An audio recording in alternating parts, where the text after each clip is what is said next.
Angular cheilitis has been the bane of my existence. Last time I had this, and this is kind of an embarrassing video to do, but once I cracked the code here, I feel like I need to share that with other people that are searching this up, because some people are just more prone to this. And last time I had it, I searched everywhere, I looked and read everything I could, and it just persisted for like a year, and I could not figure out what else to do, because it's a B1, B2, or B3 deficiency, yet I was eating all of those foods, and I couldn't figure out what else to do other than keep the area clean and just hope it healed.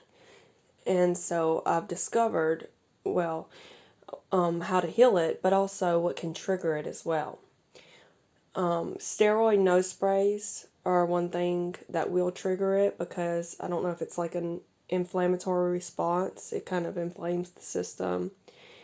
That's one thing I've read about, and I've noticed it with myself, because this is what brought it on, I believe, the last time I was given a steroids nasal spray because I've got some congestion, and after using it only for a couple days, this popped up. So, second thing is high sugar diet. So you want to lower the sugar, because not only is this a deficiency that brings this on, but an increased amount of yeast in the body, candida, which yeast feeds on the sugar. So you want to be eating a lower amount. Your body can process and utilize whatever sugar you're eating, and there's none to spare. There's no extra. So low carb, low sugar, and low grain. For me, I noticed the higher the grains, the more likely this presents. And last time I got this that I told you about for a year and couldn't figure it out, it was the grains, because as soon as I went keto, it immediately went away. Now, that explains the yeast, but it doesn't explain why I'm becoming deficient in other vitamins when I eat high grain. And the only thing I can think there is, I'm having some sort of gut issues that are undiagnosed, like gluten, things like that. So, yeah, I just try to keep a lower amount of grains in my diet. And so now let's talk about the 3 things that will immediately heal this. And I mean immediately. You'll start to see results overnight. You want to lower the sugar, obviously. That was the first one.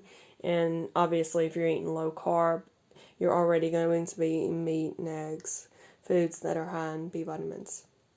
Number 2 is sunlight. Sunlight has that cleansing effect, and it has vitamin D, so it just has so many great qualities and properties. I just noticed that it seems to really help this. The most important part of this, the most important one, number 3, is hydrocortisone cream. And I just discovered this, I think the last 2 times this has popped up. This is the one thing I've noticed, and I have to give props to Dr. Dre, the dermatologist. She was the only one I've heard mention hydrocortisone cream. Like I talked about with the inflammatory response with the steroid nose spray, I think this is sort of the same thing. It helps lower that inflammation. That way your body can properly manage otherwise. And you're doing all of the other things that you need to be doing, so it can deal with this and, just easily heal. I'm going to try to keep this very short. I will take another picture tomorrow and the next day if need be, just to prove that this is working and that it heals. Alright, y'all have a blessed day. Disclaimer, it did come a few days before this, but this is the first day I took the picture and started proactively using these methods. This is day 2. Forgive the awful pictures. This is day 3 today, and it's healed except for discoloration, so you can still see it, but it's healed.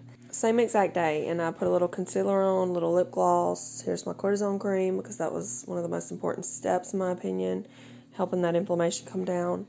And yeah, just you'll have to deal with the discoloration for a few more days or so, and that's about it.